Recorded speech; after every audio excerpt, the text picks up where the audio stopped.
द्वापरे समनुप्राप्ते तृतीये युगपर्यये जातः पराशराद्योगी वासव्याम कलया हरे। द्वापरांत में श्री कृष्ण द्वैपायन वेदव्यास जी महाराज का अवतार हुआ। 24 अवतारों में एक है। व्यास जी महाराज ने अपनी दिव्य दृष्टि से आते हुए कलिकाल को देखा तो कलयुग के कलुषित प्राणियों का कैसे कल्याण होगा इस पर विचार किया, क्योंकि बुद्धि भी मंद और भाग्य भी अति मंद है। उन जीवों का कल्याण करने की भावना से व्यास जी महाराज ने एक वेद के 4 विभाग कर दिए, ऋग्वेद, यजुर्वेद, सामवेद, अथर्ववेद। और वेदों का विस्तार करने से वेदव्यास नाम पड़ गया। परंतु संतोष नहीं हुआ। वेदों की भाषा जटिल है, लोग समझ नहीं पाएंगे, तो पंचम वेद महाभारत लिखा। इतने पर भी संतोष नहीं हुआ तो पुराणों की रचना करी। 17 पुराण लिख के भी जब शांति नहीं मिली तब नारद जी पहुंच गए। नारद जी ने पूछा, अरे पाराशर जी बड़े परेशान बैठे हो, क्या बात हो गई? तुम्हारे मुख पर प्रसन्नता क्यों नहीं? पाराशर्य महाभाग भवतः कच्चिदात्मना परितुष्यति शारीर आत्मा मानस एव वा। हे पराशर नंदन व्यास जी महाराज, आपके मुख की प्रसन्नता कहाँ चली गई? क्या हुआ? व्यास जी ने तुरंत नारद जी का पूजन करके प्रणाम किया और कहा, भगवान ये मैं स्वयं भी नहीं समझ पा रहा, इतने सब ग्रंथों का लेखन करके भी चित्त को चैन क्यों नहीं है? नारद जी बोले, हम बताते हैं। श्री नारद उवाच, पहले केवल नारद उवाच है, अब श्री नारद उवाच। क्यों? क्योंकि अब नारद जी के मुख से साक्षात भगवान बोल रहे हैं, क्योंकि इसका नाम भागवत है। भगवता प्रोक्तम भागवतम।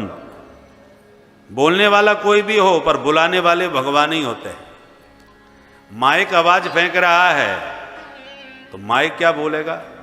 माइक तो जड़ है, उसको बोलने वाला कोई, उसमें आवाज फेंकने वाला मूल में तो कोई चैतन्य होता है। हमारी आवाज को वो विस्तार से लोगों तक पहुंचा रहा है। गाड़ी चल रही है तो गाड़ी थोड़ी चलेगी, उसको चलाने वाला तो कोई बैठा है, ड्राइवर जिसके इशारे पर चल रही है। चलाने वाला तो चैतन्य है, गाड़ी तो जड़ है। ऐसी वक्ता कोई भी हो, भागवत का यदि वह वाचन कर रहा है तो उसके भीतर से भगवान ही बोल रहे हैं, क्योंकि भागवत को भगवान ही बोल सकते हैं, इसलिए इसका नाम भागवत है। भागवत का मतलब भगवता प्रोक्तम, भगवान ने जो कहा है वह भागवत है। तो वो किसी भी मुख से कह रहे हो, कहने वाले भगवान है। इसलिए पहले तो नारद जी कह रहे थे व्यवहार की बातें, परंतु जब भागवत का उपदेश दिया तो श्री लगना अनिवार्य हो गया, क्योंकि अब नारद जी के मुख से भगवान बोल रहे हैं। और नारद जी ने समझाया कि व्यास जी महाराज, आपने ग्रंथ निस्संदेह बड़े अद्भुत लिखे हैं, किंतु उसमें विधि निषेध का वर्णन करके आपने लोगों का पथ प्रदर्शन तो खूब किया, पर रसिकों के लिए गोविंद के गुण गणों का गायन कहीं नहीं किया। जब तक प्रभु के गुण नहीं गाओगे तब तक आप चैन नहीं पाओगे।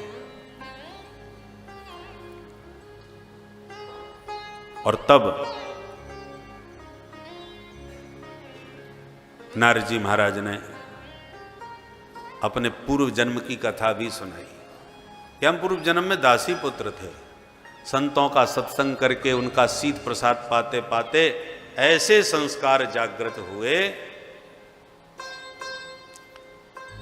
कि आज इस कल्प में ब्रह्मा के पुत्र बन के हम उस संस्कार से युक्त रहे और खूब भजन किए। एक दिन तो मैं मस्ती में नाच रहा था, मस्ती में गा रहा था, इतने में साक्षात श्री हरि ने प्रसन्न होकर के मेरे कीर्तन पर रीझ कर यह दिव्य वीणा मुझे प्रदान कर दी। इस वीणा, ये वीणा कोई सामान्य वीणा नहीं है, स्वर ब्रह्म विभूषिताम इदमाम वीणा, ब्रह्म स्वर से विभूषित यह दिव्य वीणा है। जब से ये वीणा हाथ लगी है बस गोविंद के गुण गाता विचरण करता हूँ। परिणाम यह हुआ कि जो दासी पुत्र नारद था आज जगत पूज्य नारद हो गया। तो व्यास जी आप भी प्रभु के गुण गाओ, फिर देखो चमत्कार। कह करके व्यास जी महाराज तो श्री नारद जी तो चले गए।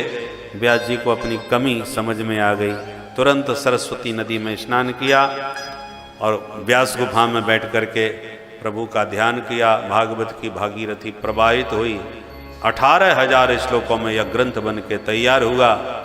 और उसी के श्लोकों का श्रवण करके सुखदेव जी महाराज जो परमहंस थे वो तुरंत समाधि को छोड़ करके खिंचे चले आए और अध्यगान महदाख्यानम विधवत अपने पिता के चरणों में बैठ करके इस रस का आस्वादन करके परम श्री परमहंस हो गए।